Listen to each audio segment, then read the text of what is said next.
Pria ini tengah mengobrol dengan temannya, bro. Ia menceritakan kejadian yang semalam ia alami. Dan saat bercerita, ia tiba-tiba mengeden seperti mau BAB, bro. Dan seketika ia merogoh bagian belakangnya dan menunjukkan sebuah telur emas ke kawannya. Kawannya pun terkejut melihat semua itu, seraya menanyakan apa yang telah terjadi. Keesokannya ia pergi ke dokter untuk periksa.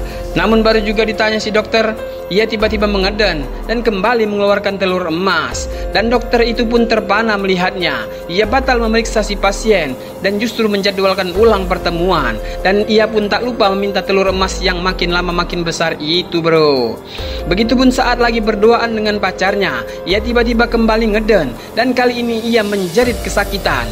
Dan tak lama itu ia mengeluarkan telur emas yang lebih besar. Ia langsung mengejar pacarnya yang marah dan memberikannya. Tentu saja si doi senyum-senyum dapat emas segede kepala itu, bro. Hehehe.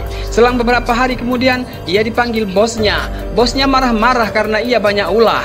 Dan baru-baru ini ia diisukan bisa mengeluarkan telur emas. Si bos tak percaya karena semua itu lebih mirip dongeng ketimbang kenyataan, bro. Hingga kemudian ia kembali mengeden.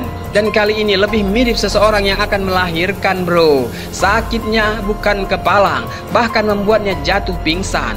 Dan tak lama sebuah telur emas tiba-tiba mengelinding ke kaki si bos. Si bos benar-benar penasaran dengan telur emas berukuran besar itu. Ia melihatnya dari dekat lalu mengetuk-ngetuknya. Dan tiba-tiba saja telur emas itu pecah.